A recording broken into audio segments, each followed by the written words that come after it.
नमस्कार दर्शक बंधु मु आपण मानकर प्रिय डाक सेवक दिव्य आज एक नुआ भिडियो मो चैनल को स्वागत जनाऊँगी। तो दर्शक बंधु आपण मैंने कौन सुभद्रा योजनार टंका को नहीं व्यस्त होती कि तो भारतीय डाक विभाग तरफ आपण मानक एक खुशी खबर आसी जाइए जे आपण मानक मध्य बहुत जन जान थे सुभद्रा योजना भारतीय डाक विभाग तरफ एक अकाउंट खोल जाऊँगी जहाँकि संपूर्ण एक डीबीटी अकाउंट वर्तमान डीबीटी अकाउंट उपर बहुत गुरुत्वपूर्ण दौरान तो जहाँकि भारतीय डाक विभाग आपण को एक डीबीटी अकाउंट सुविधाटी नहीं आसी तो आपण मानक ये इनफर्मेशन आगु कहीं दे नथिबे तो प्रथम थर पर आपण मानक मु सठिक इनफर्मेशन टी देबी। तो जदि भिडियोटी आपण मानक भल लगे समस्त सहित शेयर करेंगे और समस्त को परामर्श देवे जे निकटस्थ पोस्ट ऑफिस को जाई आपण माने यही डीबीटी अकाउंट टी खोली नेबे। तो आपण मैंने जानी आहरी आश्चर्य हेबे जे सरकार जेकोसी भी सरकारी सुविधा आसूची ताहा डीबीटी अकाउंट को अर्थात सीएम किसान योजनार पैसा पीएम किसान योजनार पैसा पिलांकर स्टाइपेंड पैसा पिलांकर छात्रवृत्ति पैसा तो गैस रो सब्सिडी पैसा जॉब कार्ड पैसा तो समस्त पैसा ये डीबीटी अकाउंट को आसूची। तो जहाँकि आपण मानक मु वर्तमान प्रमाण सहकारे बा प्रूफ सहकारे देखैबी। तो दर्शक बंधु आपड़ जदि चैनल टी प्रथम थर विजिट करेंगे चैनल टी सब्सक्राइब करेंगे पाखर घंटी चिन्ह टी दबे ऑल सेट करदे और गोटे गोटे लाइक देवे और जदि इनफर्मेटिव लगे ताहले अन्य शेयर करेंगे। तो दर्शक बंधु आपण मैंने स्क्रीन में देखिपे जे 17 सेप्टेम्बर जो 4999 सुभद्रा योजनार टंकाटी आसीथिला ताहा आपण मैंने स्क्रीन में देखिपे जे सुभद्रा योजनार टंकाटी आसी सुभद्रा लेखा होईची। तो सुभद्रा योजनार जो पेनी टेस्ट जो 1 टंका लेखाएं 15 तारीख में आसाला ताहा आईपीपी अकाउंट को आसीथिला जहाँकि आपण मानक मु प्रूफ सहकारे देखाऊँगी। तो आपण मानकर गैस रो सब्सिडी पैसा जो 28 टंका 24 पैसा आसूची तो ताहा मध्ये आपण माने एटी देखिपारथिबे एलपीजी सब्सिडी। तो तापर आपण माने शेष में देखिपारथिबे सीएम किसान योजनार पैसाटी आपणकर यही आईपीपी की आसूची एवं पीएम किसान योजनार पैसाटी मध्ये आईपीपी की आसूची। तो आपण मैंने डेरी कहीं करूँच तो हाथ में मात्र 2 दिन समय रहा आज और आसंता काली।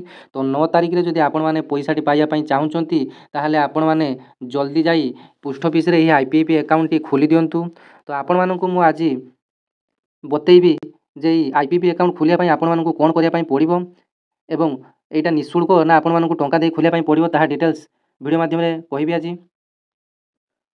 तो दर्शक बंधु तो ये आईपीपी सुविधाटी बा आईपीपी अकाउंट ओपनिंग टी आपण मानकर निज गाँ पोस्ट ऑफिस रे होई परिबे मध्य। तो आपण माने एथिपाई 200 टंका एवं सांगरे आधार संयुक्त मोबाइल नंबर टी नहीं जिबे एवं आधार नंबर टी नहीं जिबे। तो तापरे आपण जाई पोस्ट मास्टर सार को कहिबे जे मोर सुभद्रा योजना पाई गुटे आईपीपी जहाँकि डीबीटी अकाउंट गुटे खोलिबार थिला। तो तापरे से माने आपणकर अकाउंट को खोलीदेवे और आपन को यही गोटे कार्ड टी देवे जो थे आपन ना टी लिखा जाइए आपणकर अकाउंट नंबर टी लिखा जाइए और गोटे CIF कोड टी लिखा जाइए। तो जो मैंने भी सुभद्रा योजनार एप्लाई कर सारी से माने अन्य बैंक नाम टी से एप्लाई बेले देइचंती तो सेमाने मध्य ए सुभद्रा योजना पे आईपीपी अकाउंट खोलिले मध्य तांकर ऑटोमेटिक पैसाटी ए अकाउंट को पळै आसीबो। तो जो मैंने भी एप्लाई कर सारी से जब भिडियोटी शुणुवे ताहले सेमाने भी जाई ए पोस्ट ऑफिस रे आईपीपी अकाउंट आपण माने खोली नियंतु। देखंतु आपण देइचंती गुटिए बैंक अकाउंट तो जो थे आपण मानकर डीबीटी मैपिंग टी नथिबो बा डीबीटी मोड टी ऑन नथिबो। तो आपण मानक समस्त को अनुरोध आपण माने ए पोस्ट ऑफिस रो ए आईपीपी अकाउंट टी खोली नियंतु जदि 9 तारिख रे पैसा पाइबा पई चाहुचंती। तो आपण मानकर बैंक रे खाता अछि तो खाता थिले खाली हेबो नाही जदि डीबीटी मोड टी आपण मानकर ऑन नाही ताहले आपण माने पैसाटी पाई परिबे नाही। तो आपण मानक पई गुटिए उपाय वर्तमान ए पोस्ट ऑफिस रो आईपीपी अकाउंट खोलिबा। तो आपण माने जल्दी जल्दी निज पाख पोस्ट ऑफिस को जाई आईपीपी अकाउंट खोली नियंतु। आगामी 5 वर्ष में 50,000 यही योजनार लाभ पाइबा हिताधिकारी मैंने इंडिया पोस्ट पेमेंट्स बैंक से आधार संलग्न खाता खोलନ୍ତୁ। तो सरकार जो आधार सीडिंग कथा कहते आधार बेस आपंकर पेमेंट कथा कहते तो आईपीपी एक संपूर्ण डीबीटी अकाउंट तो जो थे समस्त सरकारी सुविधार पैसा गुड़ाक यही अकाउंट को आसूची। तो पोस्ट ऑफिस रो यही आईपीपी अन्य सेवा बा सर्विस गुड़ाक दूची। तो जो गुड़ाक आपण मैंने जानिथिबे जे आधार रे मोबाइल नंबर संयोग करिया पई आपण निकटस्थ जनसेवा केंद्र को गले 100 ରୁ 150 टंका कि 200 टंका मध्ये नौचंती। तो पोस्ट ऑफिस रे यह मात्र 50 टंका रे सुविधा आपण माने पाई परिबे एवं 5 वर्ष रु कम शिशु मानकर आधार एठारे मागणा रे करा जाउची एवं आधार संलग्न जोटा डीबीटी अकाउंट कथा मु कहली ताहा मध्ये एठारे खोला जाउची एवं व्यक्तिगत दुर्घटना बीमा विहन बीमा और स्वास्थ्य बीमा मध्ये एठारे खोला जाउची। तो डिजिटल जीवन प्रमाण पत्र बा डिजिटल लाइफ सर्टिफिकेट मध्य पाई परिबे आपण आधार एनाबल्ड पेमेंट सिस्टम। तो आपण माने जानिथिबे जे आपण मानकर आधार कार्ड को खाली देखै आपण माने विभिन्न जगह जनसेवा केंद्र रु एवं पोस्ट ऑफिस रु मध्य पैसाटी उठै परिबे ତ ଆପଣଙ୍କର ଯେକୌଣସି ବ୍ୟାଙ୍କ ଆକାଉଣ୍ଟରେ ପଇସା ଥିଲେ ମଧ୍ୟ ତ ଆପଣମାନେ ଖାଲି ଆଧାର କାର୍ଡ଼ ଦେଖାଇ ମଧ୍ୟ ପଇସାଟି ଉଠାଇ ପାରିବେ। ତ ଆଇପିପି ଆପଣମାନଙ୍କର ଡୋର୍ ଷ୍ଟେପ୍ ଅର୍ଥାତ୍ ଘରକୁ ଘର ଯାଇ ମଧ୍ୟ ଏହି ଟଙ୍କା ଦେଣ ଉଠାଣ କାରବାର ମଧ୍ୟ କରିବା ପାଇଁ ଏହି ସେବା ଭିତରେ ଅନ୍ତର୍ଭୁକ୍ତ ଯାଉଛି। ତ ଆପଣମାନେ ଆହୁରି ଗୋଟିଏ କଥା ଜାଣି ଖୁସି ହେବେ ଯେ ଏଥିପାଇଁ ବ୍ୟବସାୟିକ କ୍ୟୁଆର୍ କାର୍ଡ଼ ପ୍ରଦାନ କରାଯାଉଛି। ତ ଆପଣମାନେ ଜାଣିଥିବେ ବର୍ତ୍ତମାନ ସମସ୍ତ ଦୋକାନ କିମ୍ବା ସପିଂ ମଲ୍ ଆଗରେ ବର୍ତ୍ତମାନ ଫୋନ୍ପେ କିମ୍ବା ଗୁଗୁଲ୍ ପେର କ୍ୟୁଆର୍ କାର୍ଡ଼ଟି ମାରାଯାଉଛି। ଆପଣମାନେ ମୋବାଇଲରେ ସ୍କାନ୍ କରି ପଇସାଟି ଦେଇପାରୁଛନ୍ତି। ତ ଭାରତୀୟ ଡାକ ବିଭାଗ ତରଫରୁ ଇଣ୍ଡିଆନ୍ ପୋଷ୍ଟାଲ ପେମେଣ୍ଟ ବ୍ୟାଙ୍କର ଯେଉଁ ଆଇପିପିର କ୍ୟୁଆର୍ କାର୍ଡ଼ ମଧ୍ୟ ପ୍ରଦାନ କରାଯାଉଛି ବ୍ୟବସାୟିକ କାରବାର ପାଇଁ। ତ ଯେଉଁଥିରେ ଆପଣମାନେ ସ୍କାନ୍ କରି ବ୍ୟବସାୟିକ କାରବାର ବୃଦ୍ଧି କରିପାରିବେ। ତ ଆଇପିପି ଆକାଉଣ୍ଟରେ ମଧ୍ୟ ଆପଣମାନଙ୍କର ଋଣର ସୁବିଧା ଅଛି। ଆପଣମାନେ ଚାହିଁଲେ ଲୋନ୍ ମଧ୍ୟ ନେଇପାରିବେ। ତ ଆକାଉଣ୍ଟ ଓପନିଂ ପରେ ସେମାନେ ଆପଣଙ୍କୁ ଏମିତି ଏକ ଏଟିଏମ୍ କାର୍ଡ଼ ଭଳିଆ ଜିନିଷଟି ଦେବେ। ତ ଯେଉଁଥିରେ ଆପଣଙ୍କ ନାମଟି ଏଠି ଲେଖାଯାଇଥିବ, ଆକାଉଣ୍ଟ ନମ୍ବରଟି ଏଠି ଲେଖାଯାଇଥିବ ଏବଂ ସିଆଇଏଫ୍ ନମ୍ବରଟି ଲେଖାଯାଇଥିବ। ତ ଆପଣ ସୁଭଦ୍ରା ଯୋଜନା ଆପ୍ଲାଏ ବେଳେ ତ ଆପଣଙ୍କୁ ଆକାଉଣ୍ଟ ନମ୍ବରଟି ଦେବା ପାଇଁ ପଡ଼ିବ ନାହିଁ। କେବଳ ବ୍ୟାଙ୍କ ଜାଗାରେ ଆପଣମାନେ ଲେଖିବେ ଇଣ୍ଡିଆନ୍ ପୋଷ୍ଟାଲ ପେମେଣ୍ଟ ବ୍ୟାଙ୍କ।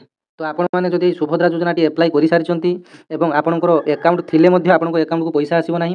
ତେଣୁ ସମସ୍ତଙ୍କୁ ଅନୁରୋଧ ଏହି ପୋଷ୍ଟ ଅଫିସର ଆଇପିପିବି ଆକାଉଣ୍ଟଟି ଆପଣମାନେ ଖୋଲି ନିଅନ୍ତୁ। କାରଣ ଏଇଟା ଗୋଟେ ଡିବିଟି ଆକାଉଣ୍ଟ। ତ ସରକାରଙ୍କର ଗାଇଡ଼ଲାଇନ୍ ଅନୁସାରେ ପ୍ରତ୍ୟେକ ହିତାଧିକାରୀଙ୍କୁ ସିଧାସଳଖ ଭାବରେ ପଇସା ଦେବା ସରକାରଙ୍କର ଲକ୍ଷ୍ୟ। ତେଣୁ ସେ ଡିବିଟି ଆକାଉଣ୍ଟ ଉପରେ ଗୁରୁତ୍ୱ ଦେଉଛନ୍ତି।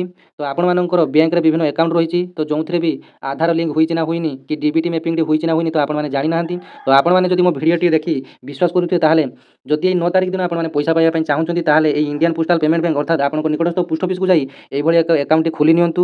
ତ ଯେଉଁ ଇନଫର୍ମେସନ୍ଟି ଆପଣମାନଙ୍କୁ କେହି ବି ଦେଇନଥିବେ ତ ଆପଣମାନଙ୍କୁ ମୁଁ ପ୍ରଥମ ଥର ପାଇଁ ଦେଲି। ତ ଯେଉଁମାନେ ବି ଆପ୍ଲାଏ କରିସାରିଛନ୍ତି ସେମାନେ ବି ଆକାଉଣ୍ଟ ଖୋଲନ୍ତୁ। ଯେଉଁମାନେ ଆପ୍ଲାଏ କରିନାହାନ୍ତି ତ ସେମାନେ ବି ଆକାଉଣ୍ଟଟି ଖୋଲି ନିଅନ୍ତୁ। ଆପଣମାନଙ୍କର ଏହି ଆକାଉଣ୍ଟକୁ ହିଁ ପଇସାଟି ଆସିବ। ଆପଣମାନଙ୍କୁ ତ ମୁଁ ପ୍ରୁଫ୍ ସହକାରେ ଦେଖେଇଲି ଏଇଟା ଗୋଟେ ଡିବିଟି ଆକାଉଣ୍ଟ।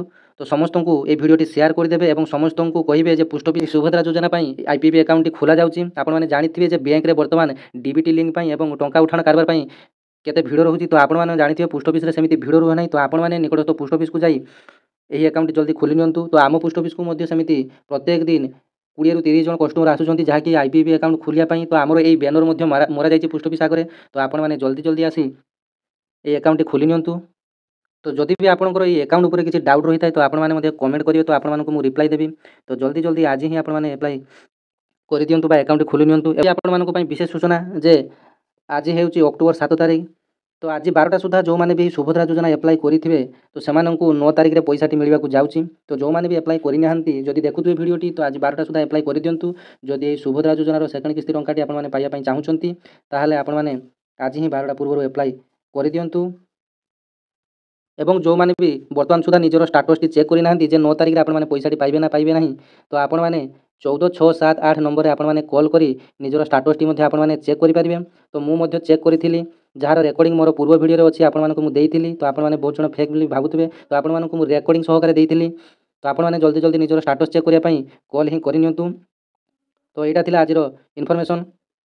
ତ ଶେଷରେ ପୁଣି ଥରେ କହିବି ତ ଯେଉଁମାନେ ସୁଭଦ୍ରା ଯୋଜନା ଆପ୍ଲାଏ କରିସାରିଛନ୍ତି ଏବଂ କରିନାହାନ୍ତି ତ ସେମାନେ ସମସ୍ତେ ଆଇପିପି ଆକାଉଣ୍ଟଟି ଖୋଲନ୍ତୁ। ଆପଣମାନଙ୍କର ଅଟୋମେଟିକ୍ ପଇସା ହିଁ ଆସିଯିବ। ଖାଲି ଆକାଉଣ୍ଟଟି ଖୋଲିଦେଲା ମାନେ ଆପଣଙ୍କର ପଇସାଟି ଆସିଯିବ। ଏଥିପାଇଁ ଆପଣଙ୍କୁ କିଛି କରିବା ପାଇଁ ପଡ଼ିବ ନାହିଁ। ଧନ୍ୟବାଦ। ଜୟ ଜଗନ୍ନାଥ।